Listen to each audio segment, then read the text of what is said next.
Hola mis amigos, ¿cómo están? Les habla Francisco Antonio, conferencista en temas proféticos, egresado del Instituto de Líderes Cristianos. Con mi acostumbrado saludo, que el Dios Padre Todopoderoso Jehová los continúe bendiciendo a cada uno de ustedes y en el seno de toda su familia. El tema que estaremos dando a conocer en esta segunda parte del video de la sexta trompeta está relacionado con la guerra en Armagedón, actual Israel y sus alrededores. Antes de continuar, no dejen dar un me gusta y dejar sus comentarios. Bueno, continuando con la segunda parte del video de la sexta trompeta, la cual está prevista una batalla entre la fuerza del mal y del bien en Armagedón. Según las escrituras, los países de las naciones confederadas para esos tiempos conformarán un ejército numeroso para atacar la nación de Israel. Bueno, ¿y cuál es el motivo para que las naciones quieran destruir a Israel? Nos hacemos la pregunta. De ser una profecía, la respuesta la tiene el Salmo 83, todo el Salmo 83. Pero aquí tomamos apenas los versículos 2 y 5, y en especial el versículo 12, donde Satanás, el anticristo y el falso profeta, dándose cuenta ellos que el tiempo de su gobierno termina al final del tiempo de la sexta trompeta. Entonces, estos llenos de odio, envidia y venganza engañan a los reyes de la tierra, que son sinónimo de presidentes de todas las naciones en el mundo, y es a través de sus agentes malignos e inmundos que salen de la boca de estos tres personajes, digámoslo así, según el libro de Apocalipsis capítulo 16 versículos 13 y 14. Ellos van y convocan a la gran guerra contra la nación de Israel, quizás diciéndole a estos presidentes o reyes que el mundo está así para ese tiempo por culpa de Israel, y por eso hay que destruir a la nación de Israel. Por otra parte, Juan en su visión da a conocer un número de 200 millones de soldados. Eso es enorme. Puede que este número sea literal, así como lo determina el mismo libro de Apocalipsis capítulo 9 versículo 16. Es un gran ejército, imagínense, de casi todas las naciones del mundo. Bueno, veamos quiénes actúan en esta confrontación bélica. Primero tenemos al rey del norte. Lo conformarán lo que es la nación de Rusia y sus alianzas. Entra China, Corea del Norte y otros países de las 10 naciones confederadas, más una mayoría de países del Medio Oriente. Esto lo conforma el rey del norte. Segundo, el rey del sur. Lo harán los egipcios y otros países que conforman o hacen parte de las naciones pertenecientes a las alianzas confederadas para ese tiempo por el anticristo. Tercero, lo hace Satanás a la cabeza, el anticristo, el falso profeta y los demonios que lo acompañan. La parte 4 o cuarto, Jesucristo mismo con sus ángeles quienes pelearán la batalla contra estos desde lo alto. Aquí el teatro de los hechos, llamémoslo así, será el valle de Megiddo o valle de Josafat en la actual Israel. El profeta Joel, capítulo 3, versículo 2, dice la palabra de Dios, escrito está, que reuniré a todas las naciones y las haré descender al valle de Josafat. Aquí el poder militar de las naciones, digámoslo así, será destruido, será decapitado allí en ese sitio. Es un acto soberano de Dios que procede contra estas naciones, dirigida, como lo dije ya, por Satanás mismo, el anticristo y el falso profeta, quienes irán a la guerra. Se preguntan o se preguntarán, ¿se peleará solo en Armagedón la batalla o en algún otro lugar concreto de la tierra? Pues decimos sí, la batalla en Armagedón abarcará en sí parte del territorio de Israel, pero también se presentarán conflictos en diferentes partes.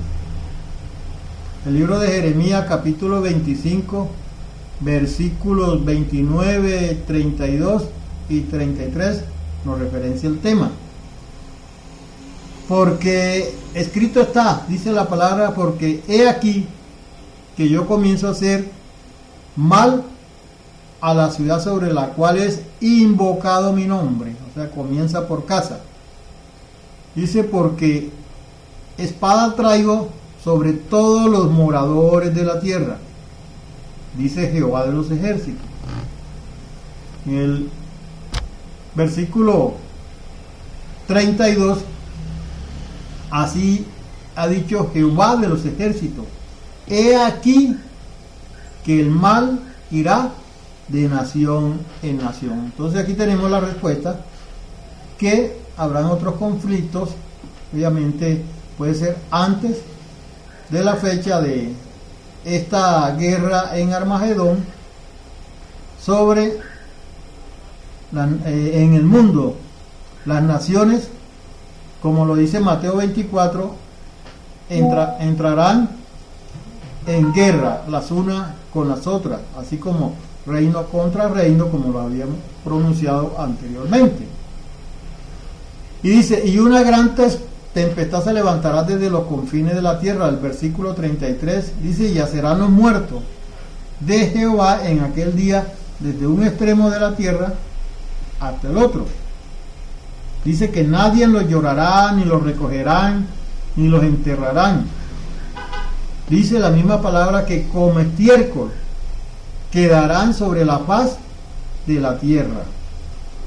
Juicio tremendo es este de parte de Dios para todos estos incrédulos, digámoslo así, porque son incrédulos porque obviamente son engañados por el falso profeta, el anticristo y Satanás mismo, y como han sido incrédulos, pues estas personas irán a la guerra. ¿Qué sucederá en la guerra en Armagedón? Pues no sabemos de qué forma usará Dios su poder actualmente, pero de seguro que contará con el mismo arsenal que ya usó en el pasado, que es granizo, terremotos, inundaciones, lluvias de fuego y azufre que caerán del cielo. Para muchos no lo creerán, pero escrito está en la ley de Dios. Y habrá relámpagos y muchas epidemias. Pueden confrontar o verificar en el libro de Apocalipsis, capítulo 20, versículo 9.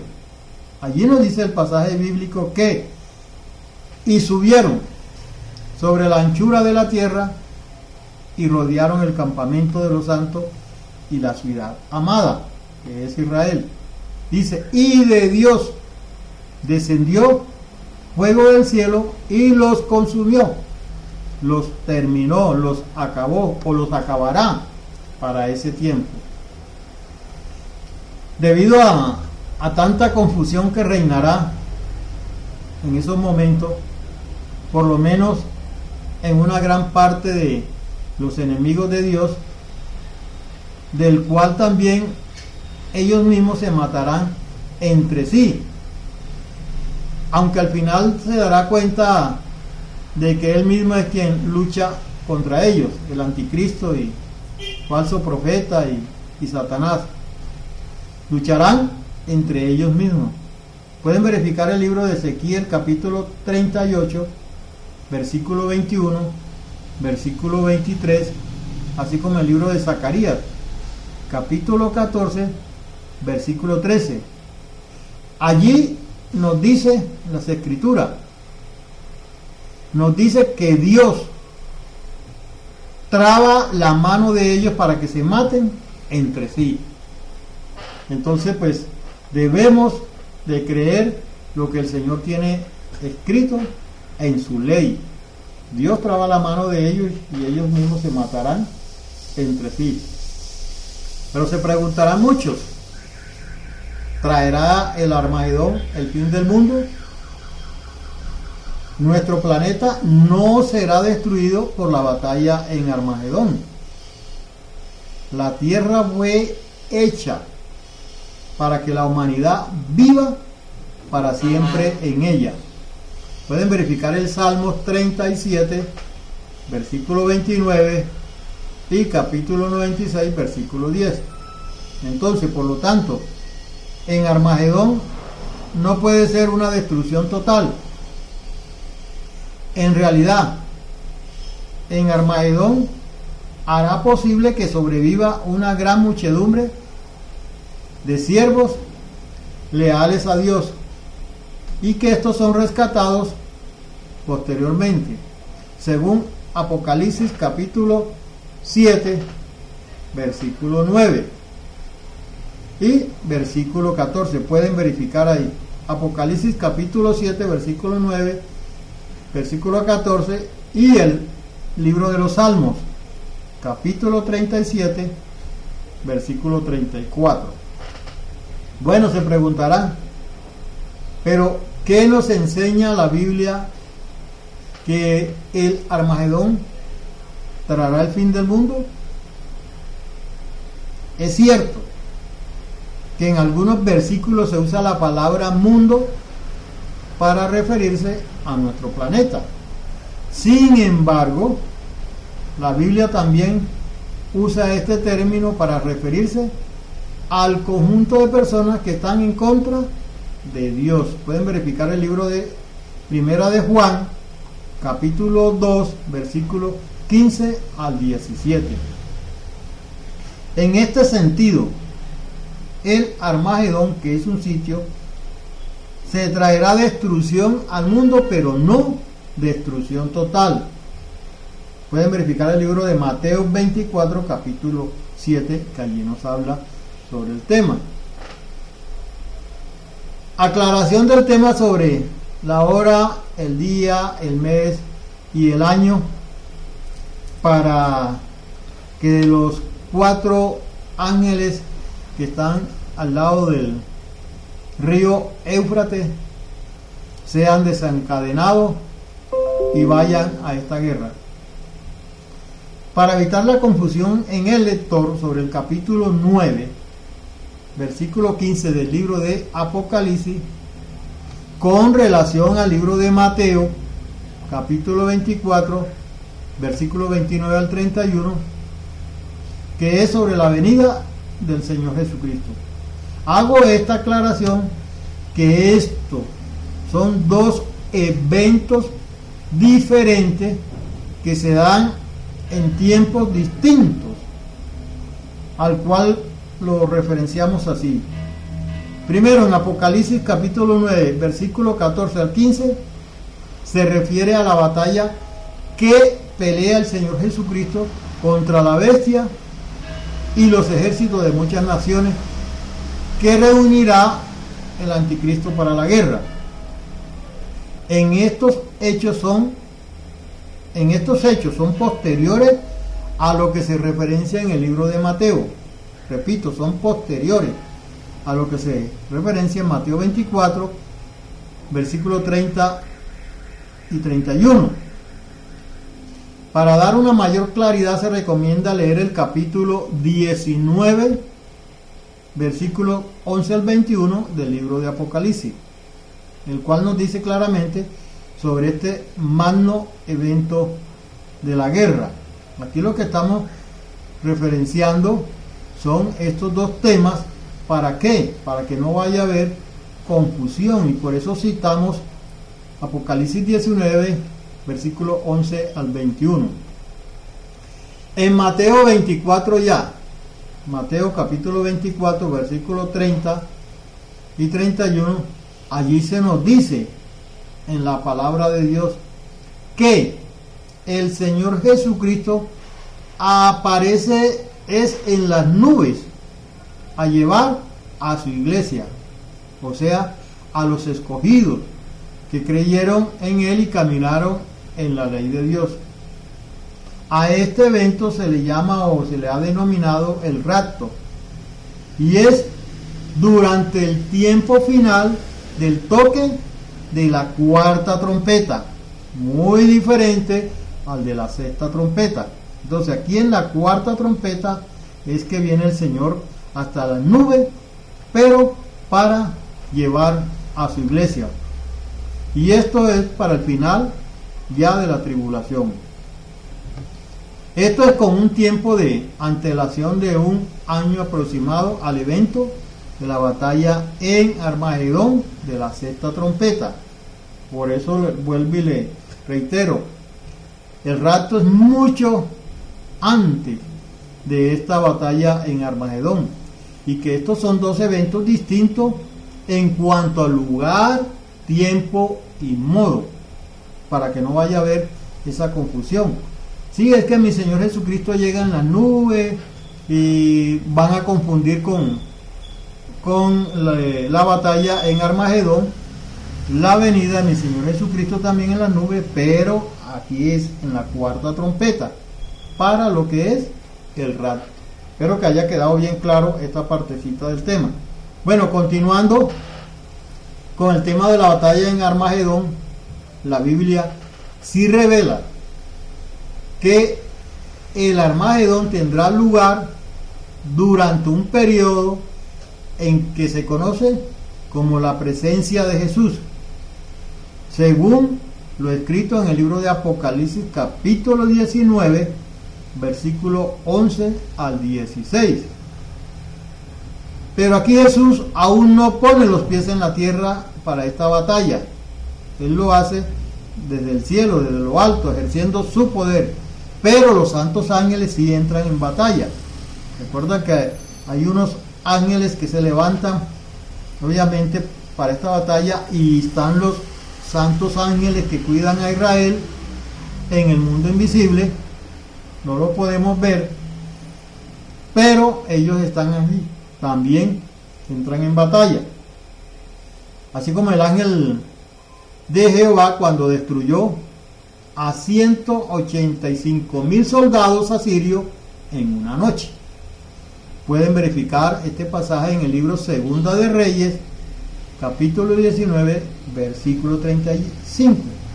Allí un soldado del Señor de Dios destruyó a 185,000 asirios en una noche.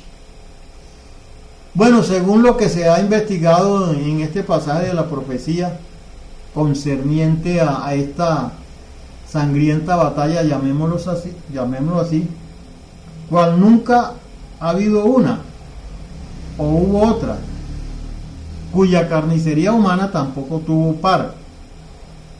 Los eventos que se van a desarrollar más o menos así, estará la iglesia, ya todos sus escogidos ya estarán en la gloria con el Señor, quien ha venido en las nubes por ella. La tierra en ese tiempo se encontrará en medio del periodo de la gran tribulación. Israel ya para ese tiempo ya habrá hecho pacto de seguridad con el anticristo, y esto lo hace durante la tribulación, quien presumiblemente asegura la integridad física del Estado judío, pero que al final va a la guerra. La batalla aquí inicia cuando el rey del sur, que serían Egipto y las naciones confederadas, atacan a Israel dándole una excusa a los estados confederados europeos para intervenir en favor de su protegido. Por otra parte, el rey del norte invade por tierra y mar para ayudar a sus aliados, el rey del sur. Ahí Jerusalén en gran parte sufre, obviamente, consecuencia de esta guerra. Pero entonces, en un acto soberano, Dios desde las alturas fulmina al rey del norte y al rey del sur y a sus ejércitos. ¿Con qué? Con fuego y azufre, como cuando barrió sobre la faz de la tierra a Sodoma y Gomorra.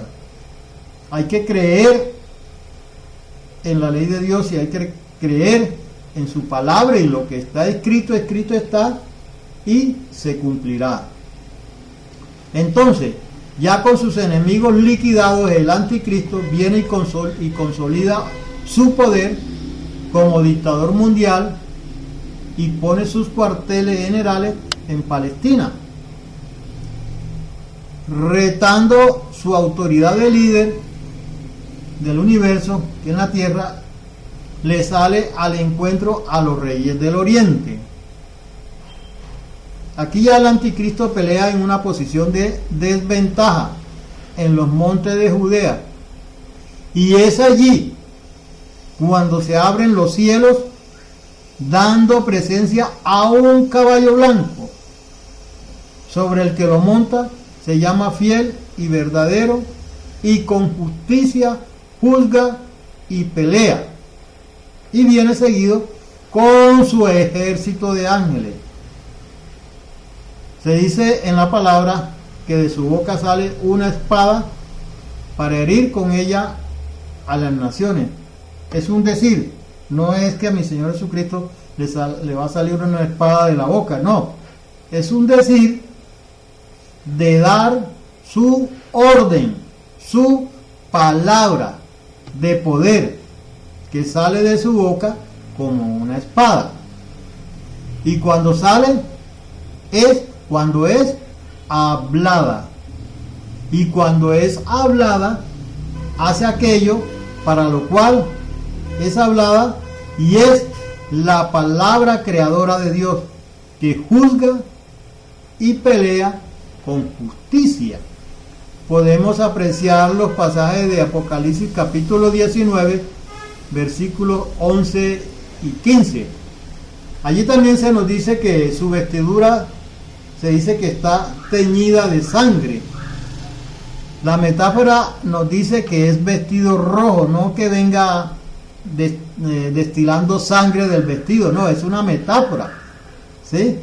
Sangre es color rojo, entonces la metáfora nos dice que es un vestido rojo, y en el muslo tiene un nombre escrito: Rey de Reyes y Señor de Señores. En esta parte nos dice la Escritura que los reyes del oriente y sus millones de hombres se coalicionan con el anticristo para hacer un frente común al Hijo de Dios, que viene en las nubes. Aquí la armada oriental es aniquilada en su totalidad, y es cuando Satanás es encadenado y arrojado al pozo del abismo por 1000 años. Hablamos de 1000 años literales. Y el falso profeta y la otra bestia, el anticristo, fueron enviados al lago de fuego y azufre. Entonces mire que son tres personajes diferentes, obviamente guiados por Satanás. Veamos entonces el resumen del encadenamiento de Satanás. En la segunda venida de Cristo se ejecuta el juicio precondenatorio, no solo sobre un mundo blasfemo y sus gobernadores, sino también sobre Satanás y los ángeles caídos, digámoslos así. El libro de Apocalipsis, capítulo 20, versículos 1 y 3, allí se nos referencia.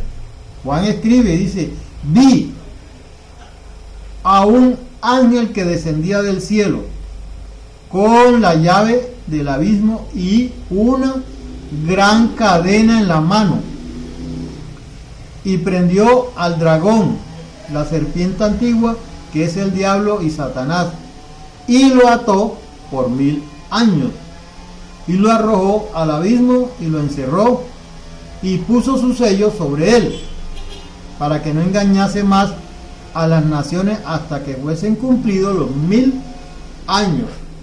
Ya después de estos 1000 años, dice la palabra que debe ser desatado por un poco de tiempo. En este pasaje se registra un nuevo avance en el juicio de Satanás.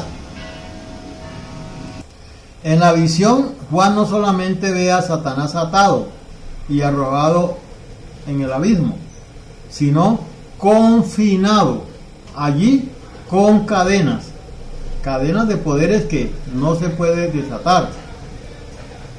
El propósito del encadenamiento en el pozo del abismo es que Satanás sea incapaz de engañar a las naciones hasta que se cumpla los 1000 años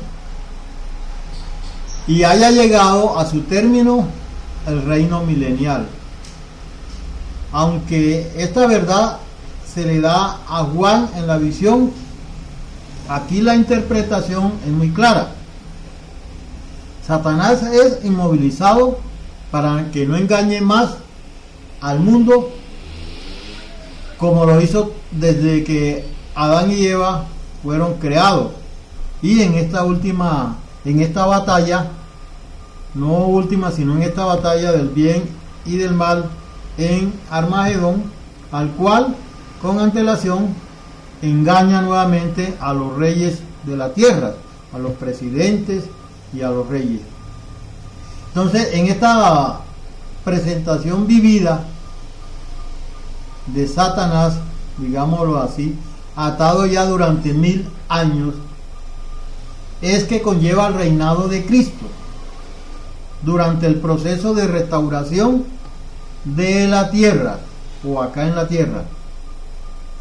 Esta es otra evidencia importante de que el reino milenial todavía es a futuro y que no debe ser identificado con ningún reinado actual o presente de Dios aquí en la tierra. En las escrituras es muy obvio que Satanás ahora no está atado, como se vio en el resumen previo que le dimos a conocer sobre Satanás. Ahora, para que se dé el cumplimiento de los 1000 años en la tierra, primero debe cumplirse literalmente el pasaje del libro de Apocalipsis capítulo 19 versículo 11 al 21, y así se pueda dar la venida de Cristo a la tierra. Primero debe ser atado y confinado Satanás, como se describe en el libro de Apocalipsis capítulo 20 versículo 1 al 3, por 1000 años. Hagamos una síntesis de este conflicto de Satanás. El conflicto entre Dios y Satanás ya venía desde tiempo atrás, pasando de su estado original de santidad al orgullo, al pecado y avaricia, y siendo acusador con mentiras y engaños de los demás hermanos o los ángeles ante Dios. Pueden verificar Apocalipsis 12, versículo 10. Y por esos delitos o pecados, porque delito es igual a pecado, pecado igual a delito, y muchos más, antes de la historia, donde cayeron sobre Satanás, para ir así acumulando todos estos juicios, como se le llama aquí en la tierra jurídicamente, concurso de delitos. El primer juicio que cayó sobre él fue la rebelión ante Dios. Pueden verificar Apocalipsis capítulo 12, versículos 7 al 9, que fue la gran batalla en el cielo. El arcángel Miguel y sus ángeles luchaban contra el dragón, que es Satanás, y los ángeles que le siguieron a él, pero no prevalecieron, ni se halló ya lugar para ellos en el cielo, y mi Dios los tocó enviarlos a la tierra, a los lugares celestes, donde ha venido engañando a la humanidad.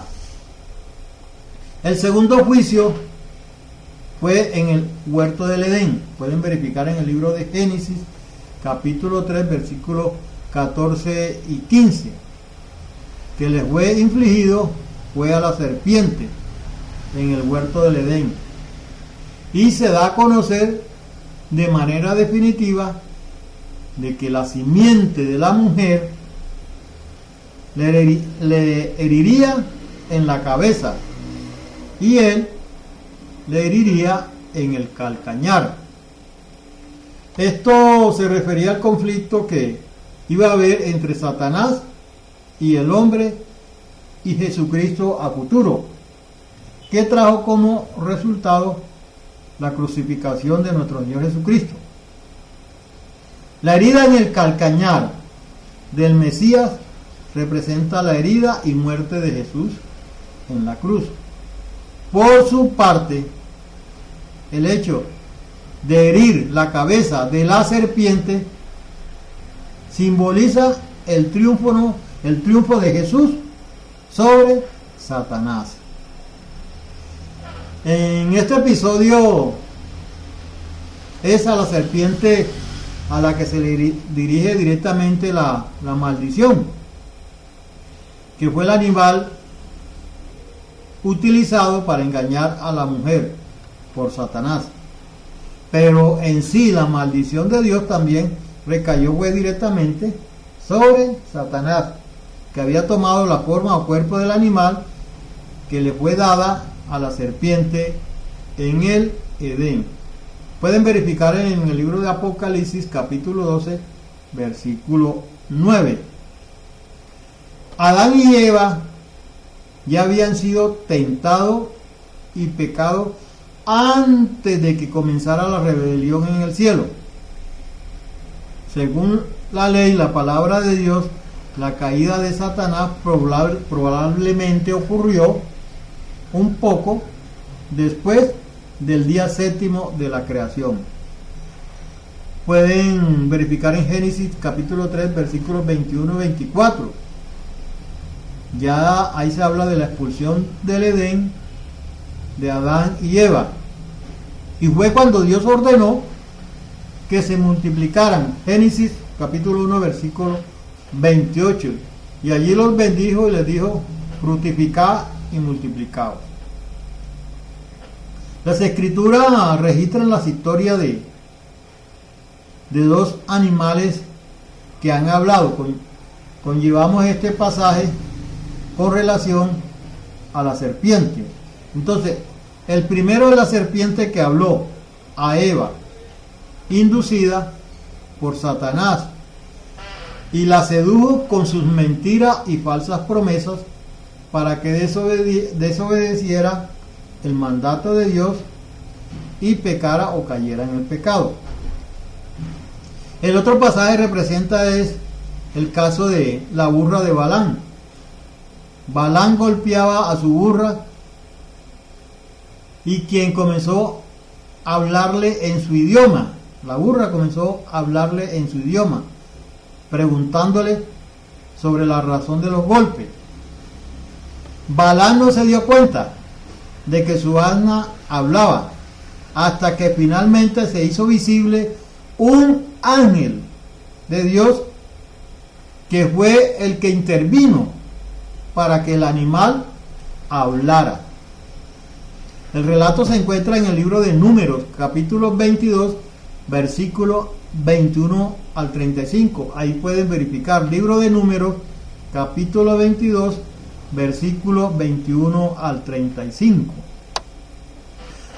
Tenemos en cuenta que los animales no son capaces de hablar por sus propios medios, pero hay seres poderosos como Dios, los ángeles, Satanás y los demonios que son capaces de realizar estas proezas, incluyendo milagros, incluyendo el permitir que los animales hablen. Son poderes. Aquí estamos hablando son de poderes. Muchas personas con conocimiento bíblico sostienen que era Satanás en el jardín del Edén que hablaba a través de la serpiente, no la serpiente hablando por sí sola. Por lo tanto, la narrativa de Génesis 3 nos sugiere que las serpientes eran de un intelecto que les hubiera permitido hablar coherentemente, pero esta sí era el animal con mayor astucia entre todos los animales, es decir, tenía artimaña, picardía, artificio, inteligencia, entre otros. La serpiente, al parecer, al cual no hacemos conjetura, era muy diferente a cómo se muestra en la narrativa del texto. Dios había creado la serpiente como uno de los animales salvajes con mayor astucia, o sea, tenía inteligencia mayor a la de los otros animales salvajes. Por otra parte, tenía patas, lo que la Biblia no especifica qué tipo de patas tenía, pero estas patas podrían haber sido patas de altura, para que así Satanás pudiera comunicarse con mayor facilidad y confianza con Eva.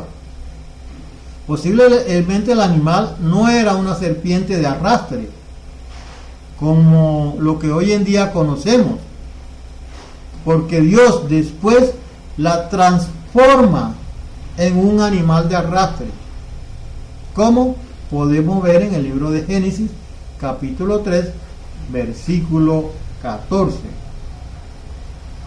Para la mujer, Satanás trajo la tentación contra Eva, porque se dio cuenta de que era más vulnerable a los ataques.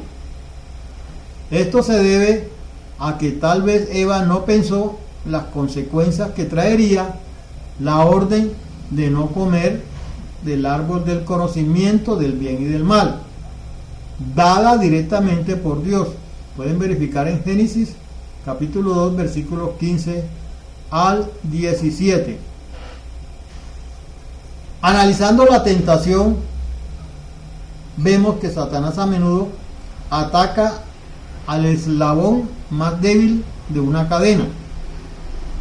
Así, de esta manera atrapó a Adán tras haber atentado contra Eva. Los más fuertes en una cadena deben esperar ataque contra los más débiles y hacer vínculos de apoyo contra estos ataques.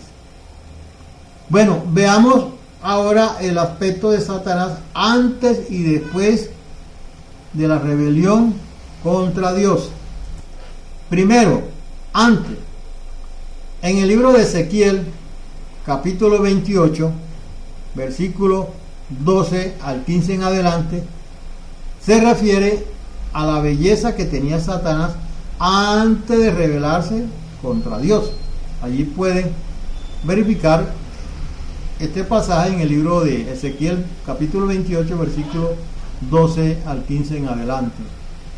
El versículo 12 nos dice: Hijo de hombre, levanta, endecha sobre el rey de Tiro y dile: así ha dicho Jehová el Señor, tú eres el sello de la perfección, lleno de sabiduría y acabado de hermosura. Aquí se refiere a Satanás, estamos hablando de Satanás. Pueden seguir leyendo los siguientes versículos del capítulo 28 del libro de Ezequiel para una mayor referencia del pasaje. Se refiere a Satanás. Segundo, después, en el libro de Apocalipsis capítulo 12 versículo 9, referencia otra forma física. Y se dice: y fue lanzado fuera el gran dragón, la serpiente antigua, que se llama Diablo y Satanás, que significa príncipe de los demonios, el cual engaña al mundo entero. Fue arrojado a la tierra y sus ángeles fueron arrojados con él. Aquí la hermenéutica nos dice que hubo un cambio físico que Dios le pudo haber dado a Satanás, así como lo registra el mismo libro de Apocalipsis capítulo 12 versículo 9. Pero la Biblia no especifica qué forma Dios le dio después de revelarse, a excepción del pasaje anterior en 2 de Corintios capítulo 11 versículo 14, el cual dice que él mismo se transforma de ángel de luz. Por eso no podemos, como se dice, afirmar qué forma Dios le dio a Satanás después de haberse rebelado contra él. Antes, como se dice en el pasaje anterior, era de un acabado y hermosura, pero después Dios le cambia esa apariencia física, porque dice que él mismo se disfraza de ángel de luz. Entonces el juicio de Satanás fue pronunciado en la cruz y Satanás fue declarado culpable de rebelión contra Dios, lo que hizo necesario el sacrificio de Cristo con el fin de salvar a los hombres o a la humanidad del pecado. Un incidente anterior en la venida de Cristo en la tierra también anunció la victoria sobre Satanás.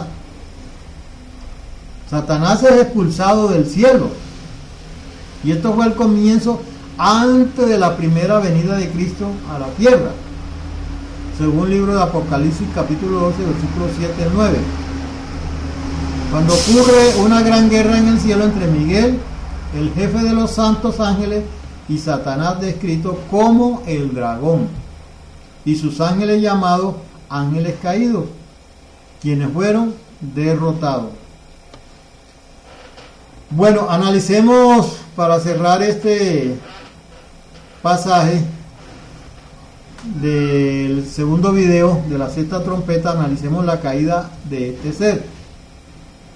Satanás cayó después de haber tentado a Adán y Eva en el jardín del Edén, como lo registra el libro de Génesis capítulo 3 versículo 1 al 14.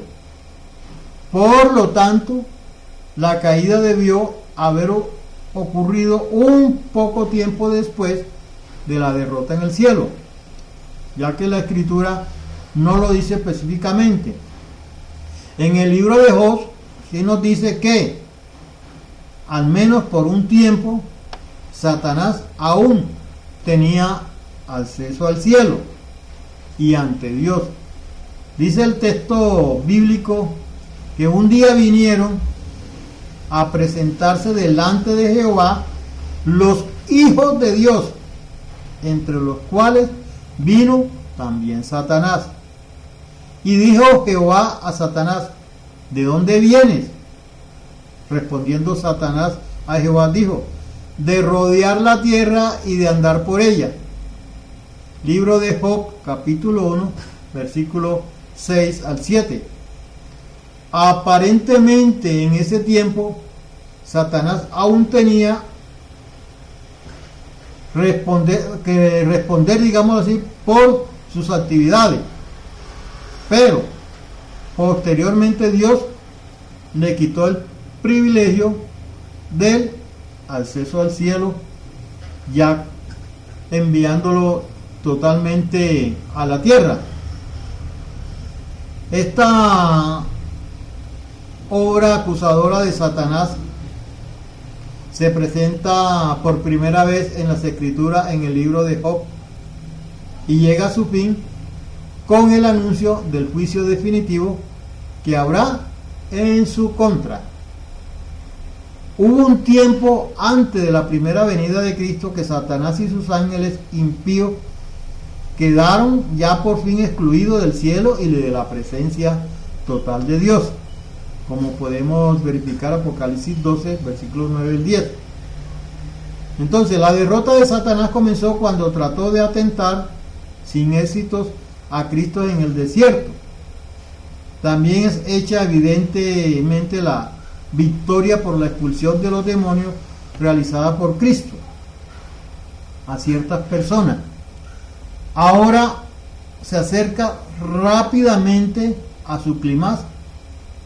Satanás, ya juzgado y declarado culpable, ahora está a punto de ver el juicio final del milenio, al cual será ejecutado en su contra.